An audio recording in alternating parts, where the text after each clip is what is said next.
आज मैं आपको लेसन 3 धातु एवं अधातु के अभ्यास के क्वेश्चन आंसर कराऊंगी बेटा। धातु एवं अधातु हमारे चैप्टर का नाम है। अब धातु अधातु के बारे में सारे गुण आपको पता ही हैं बेटा। धातु एक कठोर होती है, चमकीली होती है, विद्युत तथा ऊष्मा की सुचालक होती है। और क्या क्या होता है बेटा, इनमें आघातवर्धीय तथा तन्यता का गुण होता है। और अधातु इनके विपरीत होती है, सब अपोजिट होता है बेटा। अब इसमें हम क्वेश्चन आंसर करेंगे। पहला क्वेश्चन है आपका, कौन सा युग्ल विस्थापन अभिक्रिया प्रदर्शित करता है। अब विस्थापन क्या होता है बेटा, किसी भी यौगिक का एक तत्व जब वहाँ से हटकर दूसरे के साथ जुड़ जाता है तो उसे हम विस्थापन अभिक्रिया कहते हैं। अब इसमें हमें बताना, युगल मतलब कौन सा, युगल मतलब जोड़ा। यहाँ आपको दो दो चीज़ दे रखी है, NaCl विलयन कॉपर धातु, मैग्नीशियम क्लोराइड विलयन एवं एल्युमिनियम धातु, FeSO4 विलयन मतलब फेरस सल्फेट विलयन एवं सिल्वर धातु, AgNO3 विलयन एवं कॉपर धातु। तो इसमें बेटा जो AgNO3 विलयन और कॉपर धातु जब ये अभिक्रिया करते हैं, AgNO3 कॉपर के साथ जब मिलेगा तो क्या बनाएगा, कॉपर नाइट्रेट बनाएगा और सिल्वर को अलग कर देगा। क्यों? क्योंकि कॉपर जो है सिल्वर से अधिक अभिक्रियाशील धातु है। ठीक है बेटा, कॉपर सिल्वर से क्या है, अधिक अभिक्रियाशील है, इसलिए इसमें विस्थापन अभिक्रिया होगी सिल्वर नाइट्रेट विलयन और कॉपर धातु में। नेक्स्ट आपका, लोहे के फ्राइंग पैन को जंग से बचाने के लिए निम्न में से कौन सी विधि उपयुक्त है। तो क्या करते हैं हम बेटा, वहाँ पर जिंक की परत चढ़ाते हैं। आपने देखा होगा बेटा, सारी चीज़ों पर जिंक की परत चढ़ी होती है ना। तो हम लोहे को जंग से बचाने के लिए हम करते हैं उस पर जिंक की परत।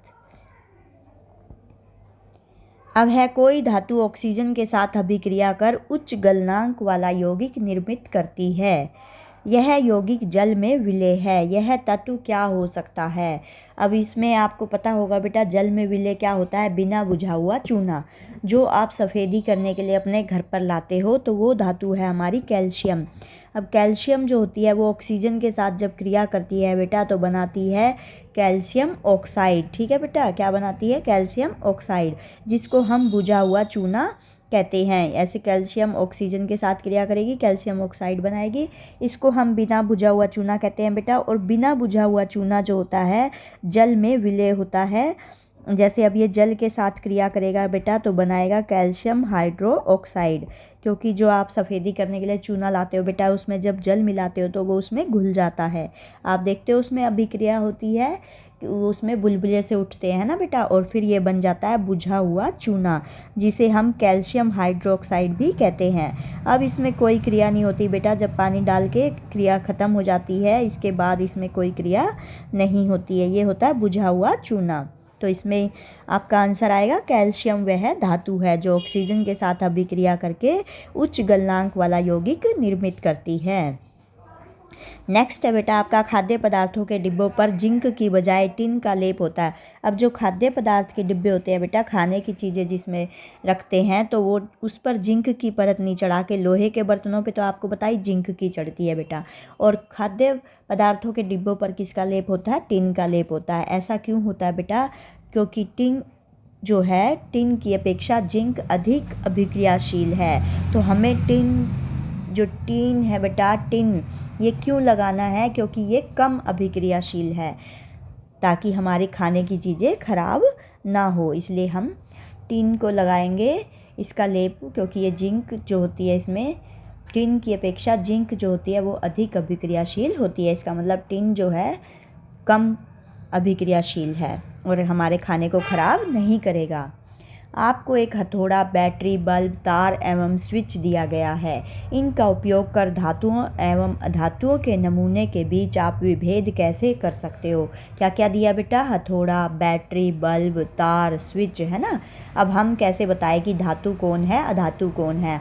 आपको पता है बेटा, धातुओं को हम पीट कर चादरों के रूप में परिवर्तित कर सकते हैं। तो हथौड़े से हमें जो नमूने दिए गए हैं उनको हम तोड़ के देखेंगे। अगर वो टूटकर पतली चादर में परिवर्तित हो जाता है तो इसका मतलब वो धातु है। धातु की हथौड़े से पीटकर धातु की पतली चादर प्राप्त होती है। जबकि अधातु क्या होती है बेटा, भिंगुर होती है, मतलब वो हाथ में लेते ही छोटे छोटे टुकड़ों में बिखर जाती है। अधातु बिल्कुल भंगुर होती है। भंगुर मतलब बेटा वो जल्दी से बिखर जाती है, टुकड़ों में टूट जाती है, हाथ में भी लेंगे तो वो ऐसे टूट जाएगी। और इसको जो धातु होती है वो कठोर होती है, वो हथौड़े से पीट कर ही उसकी पतली चादर प्राप्त होती है। तो ऐसे पता चलेगा हमें हथौड़े से, वो एकदम से अगर हथौड़ा मार दिया तो बेटा वो उसके पता नहीं कितने टुकड़े हो जाएंगे, है ना, और धातु पतली चादर में परिवर्तित हो जाएगी। अब नेक्स्ट है आपका धातुओं एवं अधातुओं में विभेदन करने के लिए इन परीक्षणों की उपयोगिता का अवलोकन करें। अभी बेटा हमने और भी बताना है, ये बाकी चीज़ों का भी यूज करके बताना है कि ये धातु है या अधातु है, फिर इनकी उपयोगिता आपको बताएंगे। पहले हम इसको चेक करते हैं, ये जो आपको दिए गए हैं बेटा, अब इनको हमने क्या करा है, ये एक परिपथ बना दिया, इसका विद्युत परिपथ बना दिया, इसमें हमने बैटरी लगाई है, बल्ब लगाया, जो भी हमें दिया था बेटा, स्विच दिया था, देखो ऊपर क्वेश्चन में हमें दिया था बैटरी, बल्ब, तार, स्विच, है ना, तो ये तार लगी हुई है, दिख रहा है बेटा, ये आपको तार लगी हुई दिख रही है, ये जो ब्लैक ब्लैक कलर की है, ये बल्ब तो साफ दिख रहा है, बैटरी भी लिखी हुई है, स्विच भी लिखा हुआ है ना बेटा। अब जो हमें टुकड़ा दिया गया है, धातु और अधातु के टुकड़े हैं हमारे बेटा, यहाँ पर हम ये क्लिप लगा देंगे, दिख रहा है बेटा आपको क्लिप, और इसके बीच में हम क्या लगा के देखेंगे, धातु लगा कर देखेंगे। अब देखो सभी उपकरणों को दर्शाए गए चित्र के अनुसार जोड़ ले, यदि और लिए गए नमूनों को क्लिप्स के बीच में रखे, जो धातु और अधातु दे रखी है बेटा उसे हम नमूना कह रहे हैं, हमारे पास धातु और अधातु के नमूने हैं और ये क्लिप्स के बीच में इनको हमने रखना है। और स्विच ऑन करें, यदि बल्ब जलता है तो नमूना धातु है। क्यों जलता है बेटा धातु से, क्योंकि धातु विद्युत का सुचालक होते हैं। आपको पता है बेटा बिजली की तारों में किसकी तार लगाई जाती है, तांबे की, क्योंकि वो धातु होती है ना। और यदि बल्ब नहीं जला तो लिया गया नमूना अधातु है, क्योंकि अधातु विद्युत के कुचालक होते हैं। तो बिजली किस में से पास होती है बेटा, धातुओं में से। अगर हम ऑन करेंगे और बल्ब जल गया, बीच में जो हमने धातु रखी है, इसका मतलब वो क्या है बेटा, जो दो नमूने मिले हैं, अगर हमने रखा है वो नमूना, और वो उसके कारण यदि ये क्लिप के बीच में, देखो बेटा ये क्लिप के बीच में यहाँ हम जो नमूने दिए गए हैं वो नमूना अगर हमने रख दिया और बल्ब यदि ऑन हो गया तो इसका मतलब ये धातु है, ठीक है। अगर बल्ब ऑन नहीं हुआ, ऑफ रहा, इसका मतलब बल्ब जला नहीं, तो ये क्या होगा बेटा, अधातु होगी, ठीक है। इसके बीच में रखना है एक बार एक नमूना और एक बार दूसरा नमूना, ऐसे दोनों नमूनों को हमने रख के देखना है। एक नमूना धातु का है बेटा, एक अधातु का है, हथौड़े से पीट कर भी पता चल जाएगा, और इस परिपथ को जोड़कर भी हम यहाँ पर बीच में नमूना लगा कर चेक करेंगे बेटा, क्लिप्स के बीच में। ये क्लिप्स दिख रहे हैं आपको यहाँ पर, अगर ये जल गया बल्ब तो इसका मतलब जो हमने नमूना लगाया वो धातु है, अगर बल्ब नहीं जला तो इसका मतलब जो नमूना लगाया वो अधातु है, ठीक है बेटा। अब इसकी उपयोगिता बताएंगे आपको। लोहे के आघातवर्धेय होने के कारण एवं लगभग सभी धातुओं के आघातवर्धेय गुण के कारण उन्हें पतली चादर के रूप में बदलकर विभिन्न कामों में प्रयोग में लाया जा सकता है। ये तो आपको पता ही है बेटा, आघातवर्धकता गुण क्या होता है कि इसके कारण धातुओं को पीट कर पतली चादर के रूप में परिवर्तित किया जा सकता है। जैसे लोहे का प्रयोग बक्से एवं संदूक बनाने में किया जाता है। अब आपने देखे होंगे बेटा घर में लोहे के बक्से और संदूक, जो आपकी मम्मी के पास होंगे, लोहे की बेटा बहुत सारी चीज़ें बनती है, जैसे छाछ, छालनी, और जिसमें हम गेहूँ रखते हैं ना, वो भी हमारा किसका होता है बेटा, लोहे का बना होता है। तो ऐसी बहुत सी चीज़ें होती है जो लोहे की बनती है, आपने घर पे देखी होंगी। अपना हथौड़ा भी लोहे का होता है ना बेटा, विद्युत की सुचालक होती है ना। इसी गुण के कारण कॉपर एवं एल्युमिनियम को विद्युत के संचालन के लिए प्रयोग किया जाता है। आपने बेटा देखा होगा आपकी बिजली की तारों में कॉपर और एल्युमिनियम के बीच में तार होती है ना। अब है नेक्स्ट क्वेश्चन है आपका बेटा, उभयधर्मी ऑक्साइड क्या होते हैं, दो उभयधर्मी ऑक्साइडों का उदाहरण दे। जो धातु ऑक्साइड अम्लीय तथा क्षारीय दोनों प्रकार के व्यवहार प्रकट करते हैं उन्हें उभयधर्मी ऑक्साइड कहते हैं। धातु ऑक्साइड बेटा जैसे कॉपर ऑक्साइड, जिंक ऑक्साइड, ये होती है धातु ऑक्साइड, ठीक है बेटा। जहाँ पर ओ लग जाए ये ऑक्साइड हैं। ये अम्लीय और क्षारीय दोनों प्रकार के जब व्यवहार प्रकट करते हैं तो इन्हें उभयधर्मी ऑक्साइड कहते हैं। उदाहरण के लिए देखो बेटा, एल्यूमिनियम ऑक्साइड। एल्यूमिनियम ऑक्साइड का बेटा यही सूत्र है, याद रखना आपने, इसमें Al2O3 लिखा जाता है। और जिंक ऑक्साइड जो होता है ZnO, जैसे आपको मैंने बताया कॉपर ऑक्साइड तो CuO है ना। अब ये एल्यूमिनियम ऑक्साइड को हमने जब अम्ल के साथ अभिक्रिया करवाई, ये होता है बेटा हाइड्रोक्लोरिक अम्ल, तो ये क्या बनता है हमारे पास, एल्यूमिनियम क्लोराइड और वाटर। अब जब ये अम्ल है तो बेटा ये जो हमारा है ऑक्साइड, ये किसकी तरह व्यवहार करेगा, एक क्षार की तरह व्यवहार करेगा, तो इसलिए यहाँ हमने लिखा है क्षारीय व्यवहार। तो ये धातु ऑक्साइड जो हो गया बेटा, अम्ल और क्षार दोनों की तरह व्यवहार आपको बताया कर सकते हैं।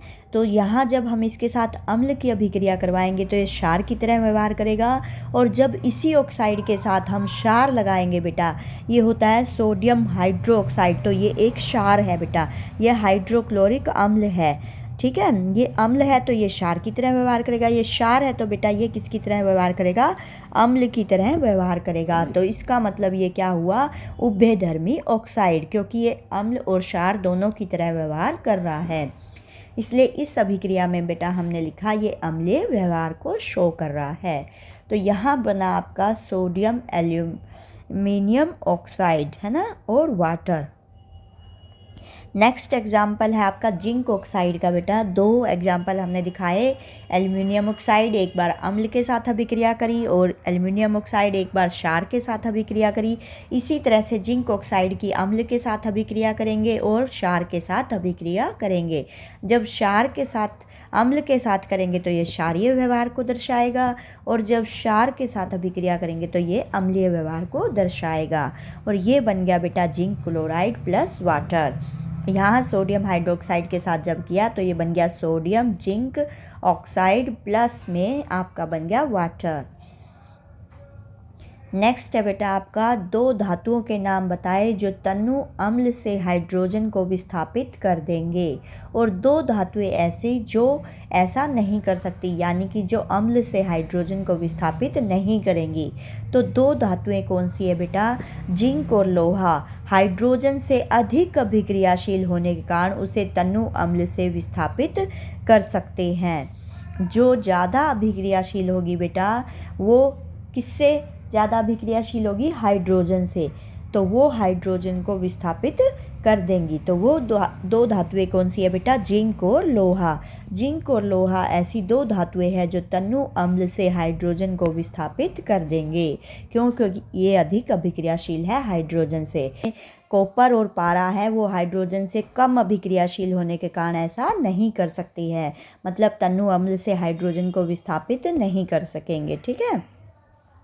अब है बेटा, किसी धातु M के विद्युत अपघटनी परिष्करण में आप एनोड, कैथोड एवं विद्युत अपघटक किससे बनाएंगे, ये आपने ध्यान रखना है बेटा। किसी भी धातु M, कोई धातु हमें पता नहीं है कौन है, कि विद्युत अपघटनी परिष्करण।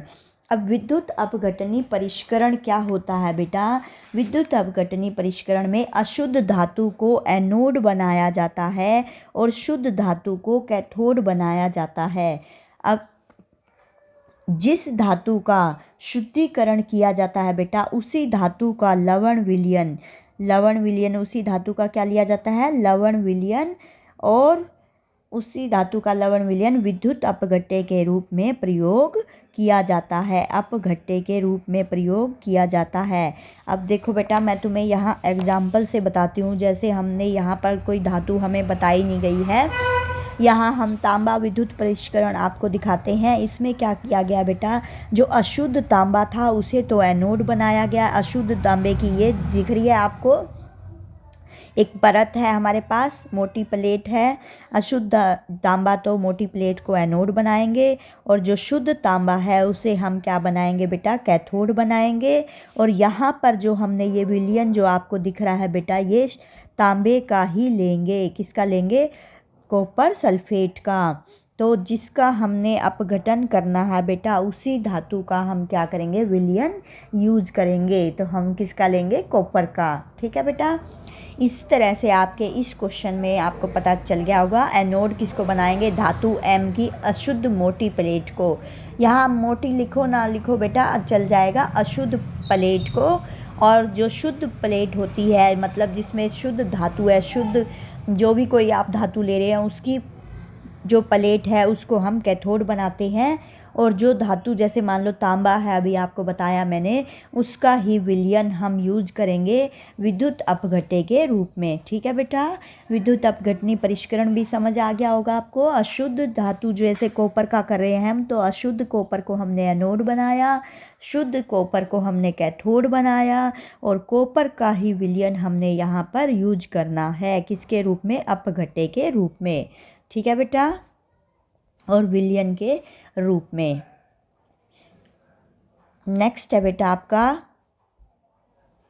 प्रत्यूष ने सल्फर चूर्ण को स्पैचुला में लेकर उसे गर्म किया।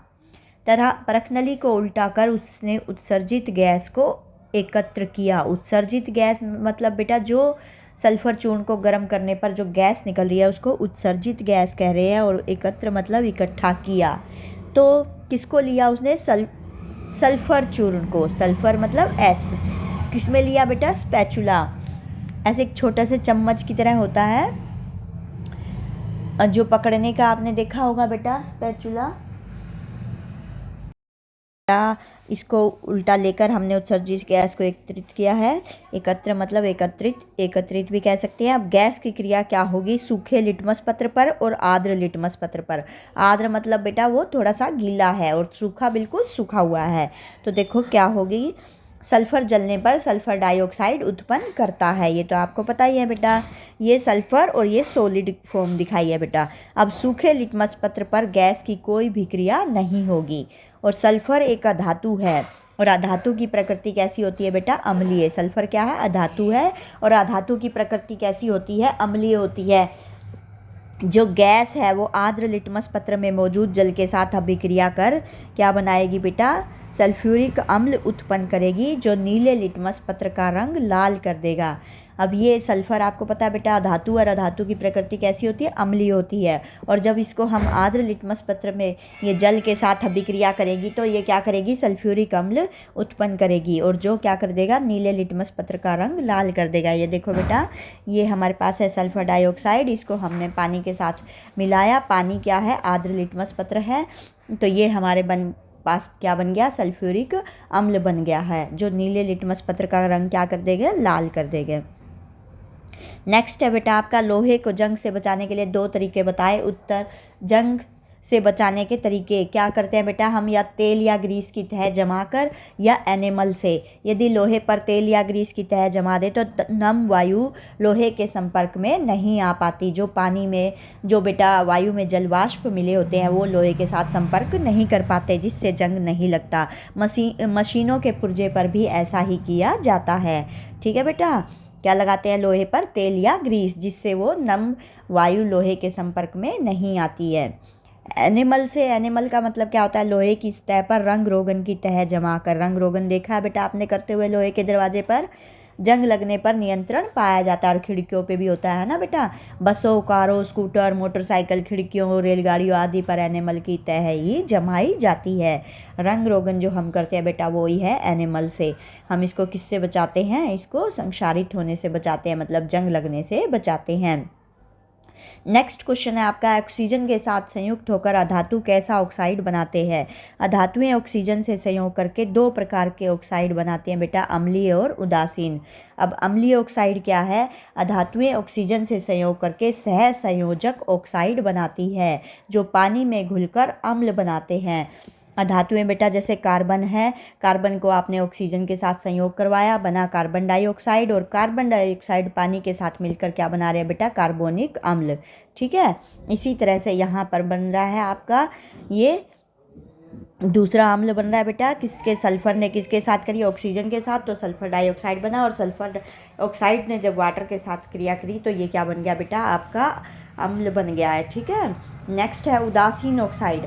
कुछ धातुएं ऑक्सीजन से संयोग करके उदासीन ऑक्साइड बनाती हैं, मतलब अम्ल भी नहीं बनाती बेटा, क्षार भी नहीं बनाती, वो उदासीन ऑक्साइड बनाती है। इन पर लिटमस पेपर का कोई प्रभाव नहीं होता। जिस पे लिटमस पेपर का कोई प्रभाव नहीं होता बेटा, क्या होते हैं वो? उदासीन होते हैं। कार्बन मोनोऑक्साइड है, जैसे पानी है, नाइट्रस ऑक्साइड है ये उदासीन ऑक्साइड है, ये याद रखने बेटा। कार्बन मोनोऑक्साइड पानी और नाइट्रस ऑक्साइड कैसी ऑक्साइड है? उदासीन ऑक्साइड है। अब कारण बताना है आपने नेक्स्ट क्वेश्चन में। प्लैटिनम सोना एवं चांदी का उपयोग आभूषण बनाने के लिए किया जाता है, ऐसा क्यों किया जाता है बेटा? प्लैटिनम सोना और चांदी का उपयोग, प्लैटिनम सोना चांदी चमकदार धातुएं हैं और संक्षारित भी नहीं होती है, मतलब इन पर जंग भी नहीं लगता, इन पर कोई दूसरी परत मुश्किल से चढ़ती है बेटा, आसानी से नहीं चढ़ती है। इनका उपयोग आभूषण बनाने के लिए किया जाता है। सोडियम पोटाशियम लिथियम को तेल के अंदर संग्रहित किया जाता है, ये तो आपको पता ही है बेटा। सोडियम पोटाशियम लिथियम क्या होती है? ज़्यादा अभिक्रियाशील धातु होती है और इनको खुले में रखेंगे तो ये ऑक्सीजन के साथ मिलकर ऑक्साइड बनाते हैं और जल के संपर्क में आने पर आग भी लग सकती है बेटा, इनमें जल जाते हैं, इसलिए इन्हें बचाने के लिए तेल में डुबोकर रखा जाता है। और एल्युमिनियम अत्यंत अभिक्रियाशील धातु है, फिर भी इसका उपयोग खाना बनाने वाले बर्तन बनाने में क्यों किया जाता है? एक तो बेटा ये सस्ती धातु है ना, और एक ये ऊष्मा की सुचालक है, मतलब जल्दी से इसमें गर्म हो जाता है।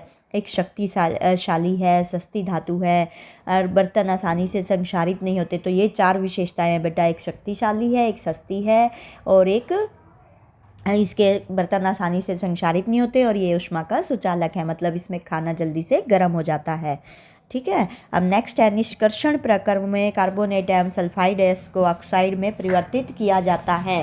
अब निष्कर्षण प्रक्रम क्या होता है बेटा? अयस्कों से, निष्कर्षण प्रक्रम में अयस्कों से विभिन्न तरीकों से धातुओं को शुद्ध मात्रा में निकालना क्या होता है? निष्कर्षण प्रक्रम होता है।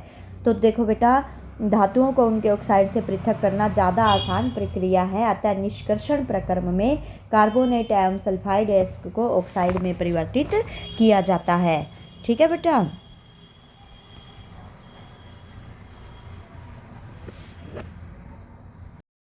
अगला क्वेश्चन है, आपने तांबे के मलिन मतलब मैले बर्तन देखे हैं, जो तांबा मतलब काला काला सा पड़ जाता है ना बेटा, मलिन बर्तन को नींबू या इमली के रस से साफ करते अवश्य देखा होगा। नींबू कैसा होता है बेटा? खट्टा होता है। इमली भी कैसी होती है? खट्टी होती है ना।